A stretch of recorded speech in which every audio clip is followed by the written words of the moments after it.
बच्चों, कैसे आप लोग। आज हम लोग क्लास 10 का मैथ स्टार्ट करते हैं। ठीक है, क्लास 10 क्या स्टार्ट करेंगे? मैथ। मैथ में जो है एनसीईआरटी का एक्सरसाइज 3 लेसन 3। ठीक है, लेसन 3 में है पेयर ऑफ लीनियर इक्वेशंस। क्या है? Pair of linear equations. Pair of linear equation in two variable. ठीक है, सबसे पहले हेडिंग को इंट्रोडक्शन करते हैं। ठीक है, इंट्रोड्यूस करते हैं। क्या है? Pair of linear equations in two variable. ठीक है, टू वेरिएबल्स ऐसा लगा दो। ठीक है, तो सबसे पहले बता दो पेयर मतलब क्या होता है। आप लोग जानते हो क्या होता है पेयर मतलब? पेयर मीन्स क्या होता है? जोड़ा। ठीक है, दो का पेयर होता है। ठीक है, तो पेयर मतलब समझ रहे हो। दूसरा, क्लास 9th में लीनियर इक्वेशंस पढ़ा होगा। ठीक है, लीनियर इक्वेशंस क्या होता है?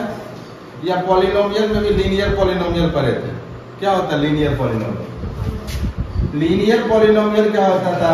जिसमें वेरिएबल का मैक्सिमम पावर 1 होता है। ठीक है, लीनियर पॉलिनोमियल किसको कहते हैं? वेरिएबल का मैक्सिमम पावर कितना होता है? 1 होता है। ठीक है, कितना होता है? 1 होता है। ठीक, तो क्या कहते हैं? Pair of linear equations. Linear equations में क्या होता है? वेरिएबल का मैक्सिमम पावर कितना होना चाहिए? 1 होना चाहिए। ठीक है, वेरिएबल का अंडर क्या होता है? वेरिएबल और क्या होता है? कांस्टेंट। वेरिएबल और कांस्टेंट क्या होता है? यहाँ साइड में लिख देते हैं वेरिएबल। वेरिएबल और कांस्टेंट दोनों क्या होता है? ऐसे तो पॉलिनोमियल्स में भी पढ़ चुके हैं, वेरिएबल्स और कांस्टेंट्स। ठीक है, वेरिएबल्स होता है वैसा सिंबल्स जिसका value place to place change होते रहता है। क्या होता रहता है? प्लेस टू प्लेस चेंज होते रहता है। इसको इंग्लिश अल्फाबेट के किसी भी लेटर से इंडिकेट कर सकते हो। ठीक है, इंग्लिश अल्फाबेट के किसी भी लेटर से इसको इंडिकेट कर सकते हैं, और वह अल्फाबेट जो होना चाहिए वह कैपिटल में होना चाहिए। किसमें होना चाहिए? कैपिटल में। इसको हम लोग क्या कर सकते हैं? किसी भी इंग्लिश अल्फाबेट से इंडिकेट कर सकते हैं, और जनरली इसको एक्स वाई जेड से हम अपना लोग इंडिकेट करते हैं। दूसरा है कांस्टेंट्स। कांस्टेंट क्या होता है?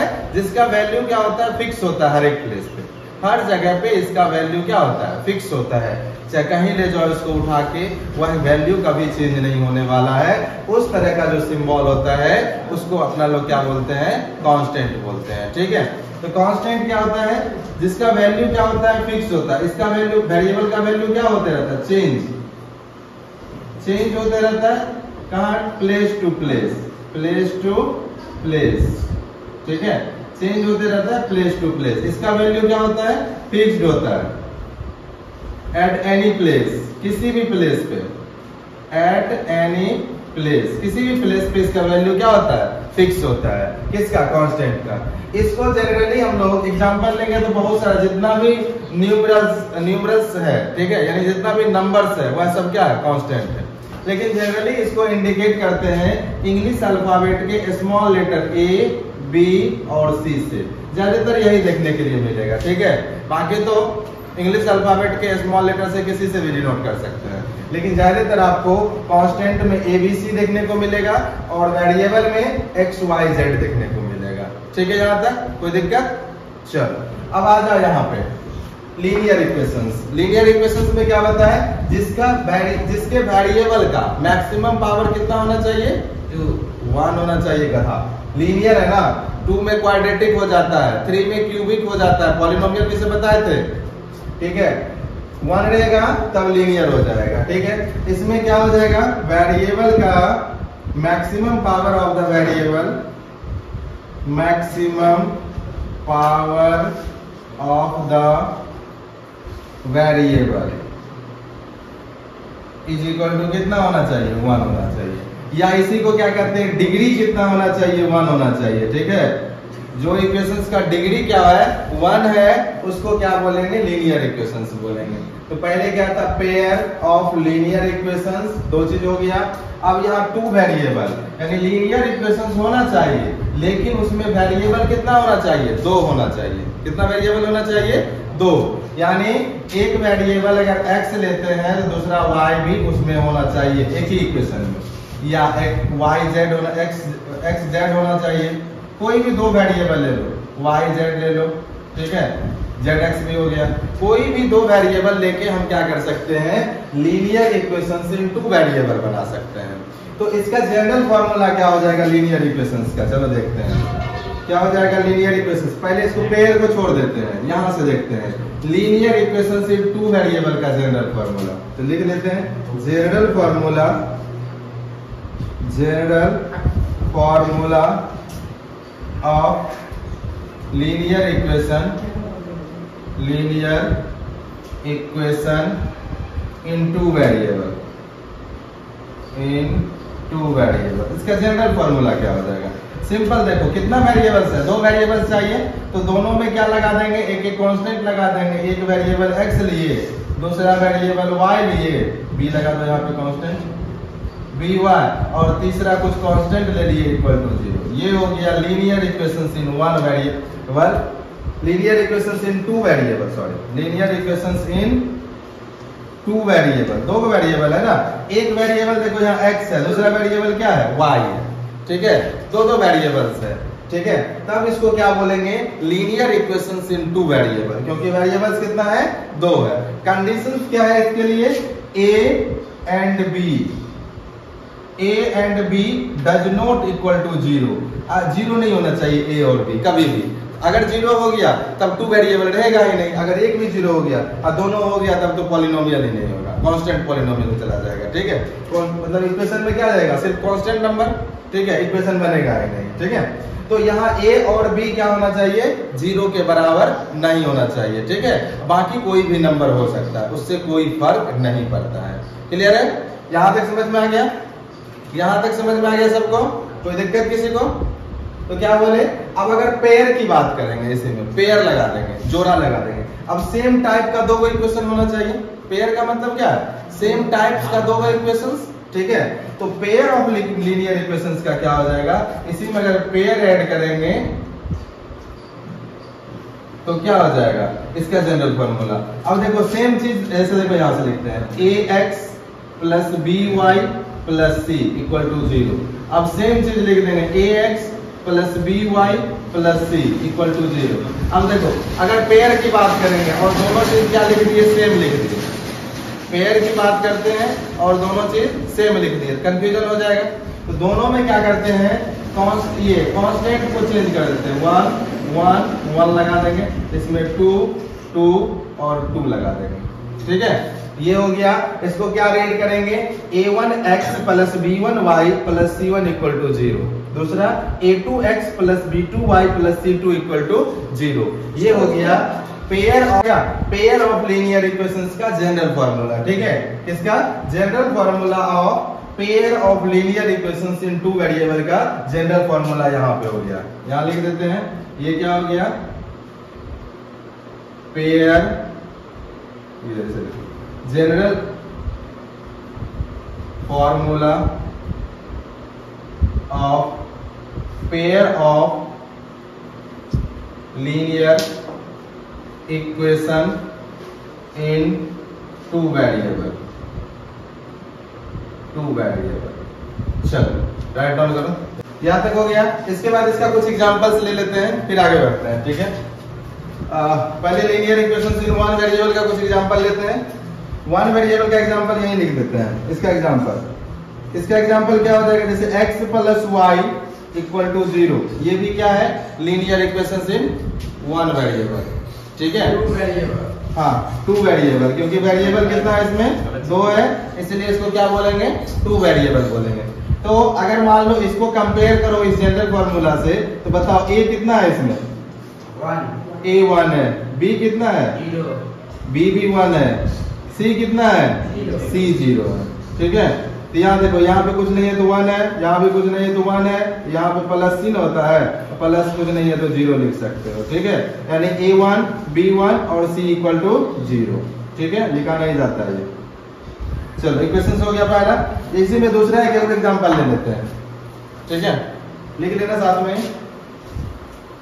एग्जांपल नंबर 2 ये है ये क्या है, लीनियर इक्वेशंस, सिर्फ लीनियर इक्वेशंस की, पेयर की अभी बात नहीं कर रहे हैं, ठीक है। जैसे 2x plus y equal to -3, ठीक है, 2x plus y equal to -3, ठीक है। तो इसमें क्या है, a कितना होगा, सबसे पहले देखो लीनियर इक्वेशन जब भी a b c लिखना होगा इक्वल टू के बाद पहले 0 कर देंगे, इस फॉर्म में ले आएंगे, ठीक है। तो चलो 2x प्लस y और इसको इधर लेंगे तो -3 इक्वल टू 0। तो a कितना है इसमें 2, b कितना है 1 और c कितना है -3। ये हो गया एग्जांपल नंबर 2, ठीक है। उसके बाद अब कोई भी एग्जांपल होगा लिख सकते हो किसी तरह, फ्रैक्शंस में, किसी में डेसिमल्स में, सारा किसी में भी हो सकता है। ये कांस्टेंट जो है ना, कोफिशिएंट जो है x² का कोफिशिएंट, y² का कोफिशिएंट और कांस्टेंट टर्म, तीनों किसी भी टर्म में हो सकता है, प्लस माइनस, ठीक है, फ्रैक्शंस, डेसिमल्स, ठीक है, उसमें हो सकता है, कोई दिक्कत नहीं। चलो एक और एग्जांपल्स ले लेते हैं फ्रैक्शंस वाला, ठीक।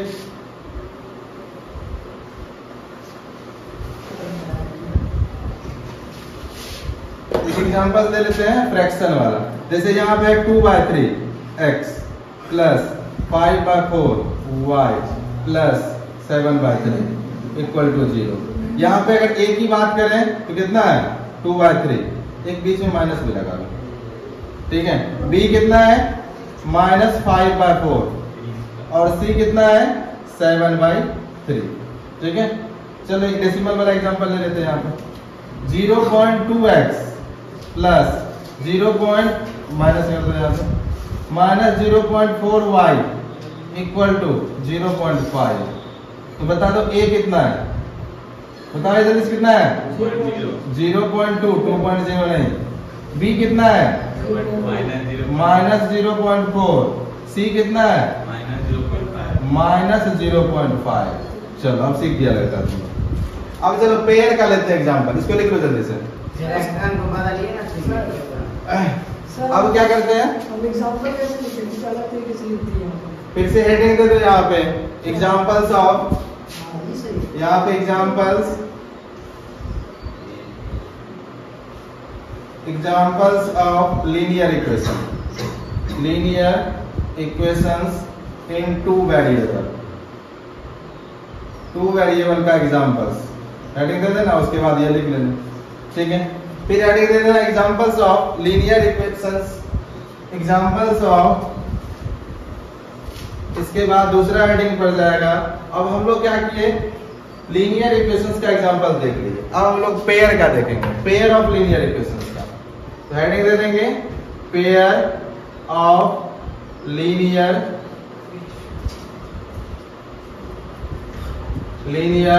इक्वेशंस इन 2 वेरिएबल तो इसमें भी 2 ही होगा, सिर्फ क्या हो जाएगा पेयर की बात करेंगे, ठीक है। एग्जांपल्स ऑफ, प्रूफ लगा लो, एग्जांपल्स ऑफ पेयर ऑफ, ठीक है। अब देखो क्या होगा इसमें, जैसे ये इक्वेशंस था ना, इसी तरह का एक और इक्वेशंस होगा, ठीक है। इसी तरह का जैसे है ये ऊपर वाला इक्वेशन लो, एक 2x plus y equal to 3, दूसरा है x plus y equal to 0। इस दोनों इक्वेशंस को जब मिला देंगे, ठीक है, तो इस दोनों को मिल के क्या बनता है, पेयर ऑफ लीनियर इक्वेशंस, ठीक है। जब दो इक्वेशंस को एक साथ रख देंगे तब उसी को क्या बोलेंगे, पेयर ऑफ लीनियर इक्वेशंस। ये दोनों इक्वेशंस में भी सेम भी हो सकता है, सेम इक्वेशंस भी हो सकता है, उससे कोई फर्क नहीं पड़ता है, ठीक है। सेम इक्वेशंस भी हो सकता है, जैसे यहाँ है वहां यहाँ भी हो सकता है, नहीं भी हो सकता है, यानी हो भी सकता है नहीं भी हो सकता है, कोई दिक्कत। चलो इसको एग्जांपल्स में एक दो और लिखते हैं। एग्जांपल्स नंबर 1 एक हो गया। अब देखो इसमें, अब इसमें जो है यहाँ पे direct A1 B1 A B C की बात करते थे, यहाँ पे क्या लिखेंगे, इसको इक्वेशन 1 मानते हैं, इसको इक्वेशन 2, दो इक्वेशन है। तो इक्वेशन 1 में जितना होगा A1 बताओ कितना है, A1 है 2, ठीक है। b1 कितना है 1, यहाँ पे y का कोफिशिएंट जो होता है, और c1 क्या है कांस्टेंट टर्म। कांस्टेंट टर्म उस साइड में है, इस साइड में आएगा तो -3 हो जाएगा। उसी तरह अब दूसरे के लिए a2 कितना है 1, b2 1, c2 0, ठीक है, -0 नहीं होता है, ठीक है, क्या हो जाएगा 0 हो जाएगा। समझ में आया। एक और एग्जांपल अब देखो यहां से 0.2x plus 0.3y equal to 0.4, एक इक्वेशन से। दूसरा इक्वेशन से लेते हैं कितना 0.1x plus 0.4y equal to 0.7, ठीक है। अब बता दो इसमें a1 कितना है, बताओ जल्दी से। a1 कितना है 0.2, b1 कितना है 0.3, c1 कितना है -0.4, ठीक है। चलो a2 कितना है 0.1, b2 0.4, c2 -0.7। चलो बहुत अच्छा, एग्जांपल्स उतार लो, फिर आगे सॉल्यूशंस की बात करते हैं इसका, ठीक है। सॉल्यूशंस की बात करेंगे, एग्जांपल उतार लो पहले, इसके बाद अपने लोग सॉल्यूशंस की बात करते हैं, ठीक है। तो स्टार्ट करेंगे पहले लीनियर इक्वेशन से सॉल्यूशंस का, ठीक है। इसको इरेज करते हैं, फिर आएंगे लीनियर इक्वेशन से 2 वेरिएबल, पहले 1 वेरिएबल का, फिर 2 वेरिएबल का, फिर पेयर का देखेंगे, ठीक है। स्टेप बाय स्टेप चलेंगे, ज्यादा समझ में आ जाएगा, मतलब बढ़िया समझ में आ जाएगा सारा कुछ। चलो पहले लीनियर इक्वेशंस का जनरल फार्मूला देख लें। किसका लीनियर इक्वेशंस का जनरल फार्मूला क्या होता है ax plus b equal to 0, ठीक है। देखो सॉल्यूशंस की जब बात करेंगे उसी को कहते हैं जीरोस। सॉल्यूशन जो होता है इसका उसी को क्या कहते हैं जीरो। सॉल्यूशंस को अगर डिफाइन करना हो तो क्या कर सकते हो, x का वह वैल्यू जो इक्वेशंस में पुट करने पर LHS और RHS को इक्वल कर दे, वही उसका सॉल्यूशंस कहलाता है, वही उसका जीरोस कहलाता है। दोनों चीज वही कह सकते हैं, ठीक है। समझ में आया क्या होता है, x का वह वैल्यू जो इक्वेशंस में पुट करने के बाद इक्वेशंस में LHS वाला पार्ट्स और RHS वाला पार्ट्स को इक्वल कर देता है, उसी को क्या बोलते हैं solutions of the linear equations, ठीक है। तो यहाँ पे अगर x को 0 करना होगा तो इसके लिए क्या करेंगे, इसका अगर वैल्यू निकालना है तो बाकी सबको उस साइड भेज दो, तो यहाँ से हो जाएगा ax equal to minus of b। अब ये a कांस्टेंट है, इसको भी भेज दो, x का वैल्यू कितना आ जाएगा minus of b by a। ये आ जाएगा किसके लिए, लीनियर इक्वेशंस इन 1 वेरिएबल। इसके लिए एक एग्जांपल देखते हैं, थोड़ा सा छोटा सा एग्जांपल लेते हैं। जैसे मेरे पास है 2x प्लस 3 इक्वल टू 0, ठीक है। अब यहाँ पे x के जगह पे क्या रखें कि LHS भी 0 हो जाए, यानी RHS के बराबर हो जाए। तो देखो क्या करते हैं, सॉल्व करेंगे कैसे। x का वैल्यू निकालना है, यहाँ पे दैट इंप्लाई डालेंगे, पहले इस प्लस 3 को उस साइड भेज दो, कितना है यहाँ पे 2x रह जाएगा, उस साइड चला जाएगा -3। अब कांस्टेंट 2 है, 2 को भी उधर भेज दो, x इक्वल टू कितना हो जाएगा -3/2, ठीक है। तब x का वैल्यू कितना आ गया -3/2। अब देखते हैं इक्वेशन में LHS में पुट करके आता है कि नहीं। LHS क्या है इक्वेशंस का, 2x प्लस 3 है, ठीक है। 2x प्लस 3 है, x का वैल्यू कितना आया -3/2 प्लस कितना है 3, 2 गया तेल लेने, और -3 प्लस 3 ये दोनों भी गया तेल लेने, 0 आ गया LHS। RHS भी कितना था 0, यानी LHS और RHS बराबर हो गया। मतलब ये जो है x इक्वल टू -3/2, यही इस लीनियर इक्वेशंस का सॉल्यूशंस है, यही इस लीनियर इक्वेशंस का जीरोस है। समझ में आया दोनों चीज। चलो एक और एग्जांपल लेके देखते हैं, एक और एग्जांपल लेते हैं। जैसे लेते हैं क्या 5x माइनस 2 इक्वल टू 0, ये लीनियर इक्वेशंस, ठीक है। क्या है ये लीनियर इक्वेशंस है। चलो इसमें देखते हैं इसमें x का वैल्यू कैसे निकालेंगे। तो x का वैल्यू रखने के लिए यहाँ पे 5x को रख लो, इस -2 को उठा के उधर भेज दो, जैसे ही उधर जाएगा तो ये कितना हो जाएगा +2 हो जाएगा, ठीक है। तो प्लस लिखा नहीं जाता है, ठीक है। चल उसके बाद क्या करेंगे, x का वैल्यू निकालेंगे, देयरफॉर x इक्वल टू 2/5। ये जो 2/5 आया यही इस इक्वेशंस का क्या है सॉल्यूशंस है, ठीक है। या इसी इक्वेशंस का क्या है जीरोस है, ठीक है। चलो करके रख के देखते हैं मेरा आंसर सही है कि नहीं।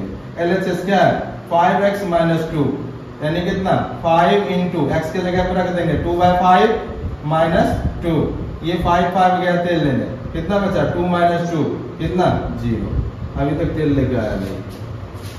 यही है RHS भी कितना है 0 हो जाए, LHS और RHS क्या हो गया बराबर हो गया। इस तरह से क्या हो जाता है हमको सॉल्यूशंस मिल जाता है। ठीक है, ये हम लोग बात कर रहे हैं किसके लिए, सिर्फ लीनियर इक्वेशंस इन वन वेरिएबल के लिए, क्योंकि इसमें कितना वेरिएबल था 1 वेरिएबल।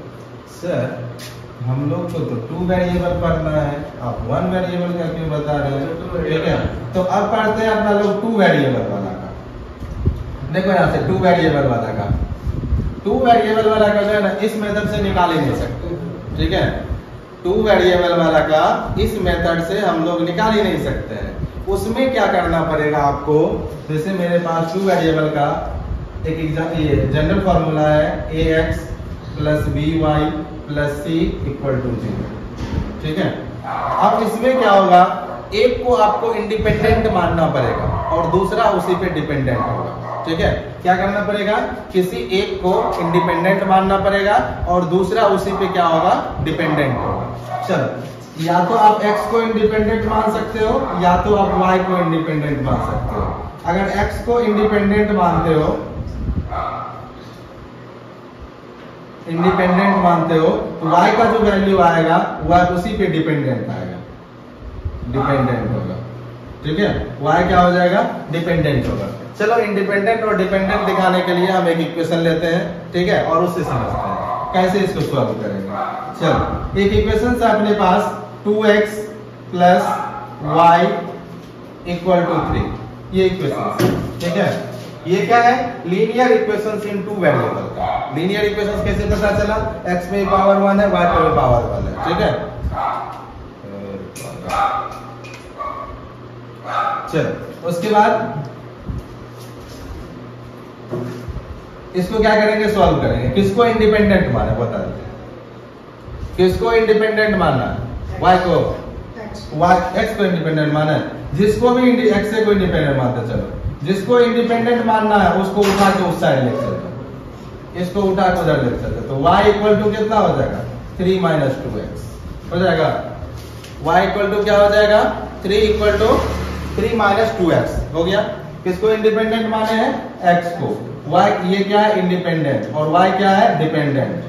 अब देखो यहाँ पे याद देखते हैं, अब क्या करेंगे लेट करते जाएंगे, लेट x = 1, देयरफॉर y = कितना 3 - 2 * x के जगह पे 1 रख देंगे, कितना हो जाएगा 3 - 2 = कितना 1, y = 2। ठीक है, यहाँ पे एक डब्बा बनाएंगे, उसके सॉल्यूशंस को लिखते जाएंगे। ठीक है, कहीं पे एक डब्बा बना लेना, ऊपर में लिख लेना x, नीचे में लिख लेना y। ठीक है, अब देखो फिर से दूसरा वैल्यू लेट फिर से करेंगे, x = क्या मान लो 2 मान लो। ठीक है, कुछ भी अब मान सकता है x का वैल्यू। ठीक है, लेकिन ध्यान रखना ऐसा वैल्यू लेना x का जो y का वैल्यू भी इंटीजर से आ जाए, फ्रैक्शन में नहीं आना चाहिए। इससे क्या हो जाएगा आगे तुमको सहूलियत हो जाएगा, किसमें इजी हो जाएगा ग्राफ बनाने में। अगर फ्रैक्शन में आएगा डेसिमल में जाएगा, ग्राफ बनाने में दिक्कत हो जाएगा। इसीलिए x का वह वैल्यू लेना है ध्यान देके कि जिससे y का वैल्यू भी किसमें आ जाए इंटीजर्स में आ जाए, माइनस हो प्लस हो 0 हो कोई फर्क नहीं पड़ता है, बस फ्रैक्शन में डेसिमल में नहीं आना चाहिए। ठीक है, कोई दिक्कत। चलो दूसरा x का वैल्यू 2 लिए, देयरफॉर y का वैल्यू कितना हो जाएगा y = 3 - 2 * 2 कितना हो जाएगा 3 * 3 - 4, y का वैल्यू कितना आ गया 1।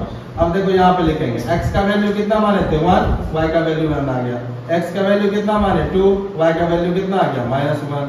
अब लेट कर दो x का वैल्यू 3 या -1 मान लेते हैं, x = -1 लेट कर सकते हैं, देयरफॉर y = कितना हो जाएगा 3 - 2 * -1। ठीक है, हो जाएगा 3 - +2 कितना हो गया 5, यानी x का वैल्यू -1 लिए, y का वैल्यू कितना आ गया 5। मिनिमम 3 सॉल्यूशंस निकालना है हर एक इक्वेशन का। ठीक है, इससे क्या हो जाएगा ग्राफ इजी बन जाएगा। ठीक है, बाकी 2 सॉल्यूशंस में भी काम चल जाता है, लेकिन 3 सॉल्यूशंस में बढ़िया से बन जाएगा। कोई दिक्कत, किसी को सॉल्यूशंस निकाल सकते हो। ठीक है, चलो यहाँ तक नोट करो, फिर आगे बढ़ते हैं। एक और एग्जांपल्स लेंगे, फिर कुछ होमवर्क दे देंगे। ठीक, चलो कर देते। एक और एग्जांपल लेते हैं पेयर वाले के लिए, लीनियर के लिए, फिर होमवर्क दे देंगे।